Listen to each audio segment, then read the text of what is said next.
আমার দুই জোড়া গ্রিন অপলাইন আর গ্রিন 35,000 টাকা দিয়ে কিনেছিলাম। এই যে আজকে পাখিগুলি দেখতেছেন, ওর বাচ্চা বিক্রি করে আমি আরো দেখা যায় যে 50,000 টাকার পাখি কিনেছি, কিন্তু সে এখনো বাচ্চা করতেছে। তো এরকম অনেক পেয়ারে আছে। এটা হচ্ছে অনলাইনে হয়, মেসেজে হয়। যেমন সেদিন একটা পাখির পেয়ারের দাম আমি বললাম যে 10,000 টাকা। উনি হয়তো দাম জানে না বা নতুন, তো বলতেছে এটা তো দোকানে 3,000 টাকা পাওয়া যায়, বুঝছেন? তো বিষয়টা এরকম। আর পাখির সেক্টরটা আর কি, সাধারণ জনগণটা খুব কম মানুষ জানে, নলেজই নাই যে কোনটা কি পাখি, এটা থেকে যে আয় করা যায় কিনা, এইসব মানে ম্যাক্সিমাম মানুষের নলেজ নেই। প্রথম ফার্স্ট 4টা আমি ইউরোপলান গ্রিন ইউরোপলাইন পাই, তো 4টা বিক্রি করছি 40,000 টাকা। তখন পাখির অনেক হাই রেট ছিল।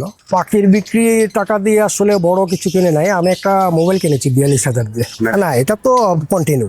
এটা মানে আমি পাখি বিক্রি করলাম, টাকা আছে, আমার একটা প্রয়োজন জিনিস আমি হুটহাট করে আমি কিনতে পারতেছি, যে তোমার টাকা আছে। অ্যাকচুয়ালি ডাক্তারের পরামর্শই পাখি পালা শুরু, কারণ ডাক্তার বলছে যে আপনি যত মুভমেন্ট থাকবেন তত আপনি সুস্থ থাকবেন। তো ওই হিসেবে পাখি পালা শুরু, এবং মানসিকভাবে আমি সুস্থ আছি, এবং প্লাস আমার আর্থিক অবস্থা হচ্ছে চেঞ্জেস। এটা হচ্ছে পাখির যে ডিম পাড়ার ট্রে আর কি। তো ওদের বাসা এটা। তো বেবি যখন ফুটে, বেবিরা যখন পুপস করে, তো এটা জায়গা যে ভিজে যায়, তো এটা শুকানোর জন্য আমি রোদে দিয়েছি। তো আরেক সেট আছে, ওটা মানে প্রতি 24 ঘন্টা পর পর একটা চেঞ্জ করে দেয় আর কি। আর এই জালিটা দেওয়ার উদ্দেশ্য যে চড়ুই পাখিগুলি এগুলি সব নষ্ট করে ফেলে। মূল উদ্দেশ্য ছিল যে আমি কিছু একটা নিয়ে ব্যস্ত থাকবো, মুভমেন্ট থাকবে, প্লাস কিছু, যেহেতু ছেলে মানুষ বেকার থাকা তো সম্ভব না, তো কিছু যেন আয় হয়, এই দুইটা মিলে এই পাখিকে আসে। ধীরে ধীরে ফার্স্টে শুরু করলাম, প্রায় 40 পেয়ারের মতো ছিল। কবুতর বাদ দেওয়ার উদ্দেশ্য হচ্ছে, আমি তো একটু ফিজিক্যালি প্রবলেম আছে, তো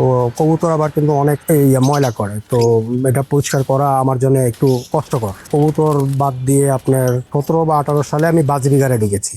বাজরিগার 100 পেয়ারের মতো ছিল। তো একটা পর্যায়ে যখন করোনা আসছে 2020 সালে, তখন বাজরিগার থেকে চিন্তা করলাম যে একটু অন্য পাখিতে চলে যায়। তখন আপনার গোল্ডিয়ান, লং টেল, আউল, এইগুলিতে মানে এক্সোটিক বার্ড যেগুলি আছে, ছোট ছোট বার্ড, ওগুলিতে চলে গেছে। প্রথমে আমি 2 পেয়ার দিয়ে শুরু করেছিলাম 35,000 টাকা দিয়ে। তারপরে আস্তে আস্তে আমার এখানে 25 পেয়ার ব্রিডিং পেয়ার আছে। এই 25 পেয়ারে বাচ্চা করতেছে, এবং ফ্লাইং কেজে প্রায় 40টার মতো বাচ্চা অলরেডি আছে।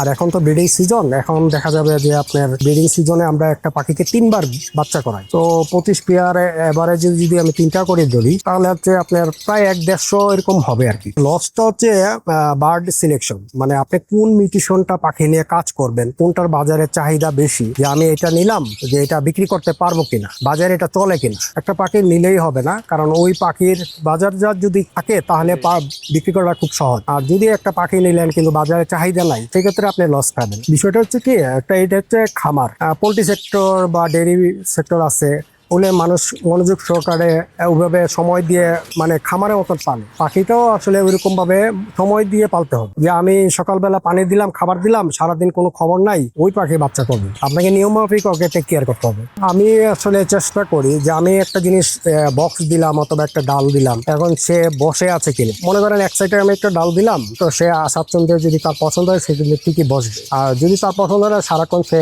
ছটফট করবে অথবা গ্রিনে ঝুলে থাকবে, তার ওই সাইডটা পছন্দ না। এগুলি আস্তে আস্তে বুঝতে হয়।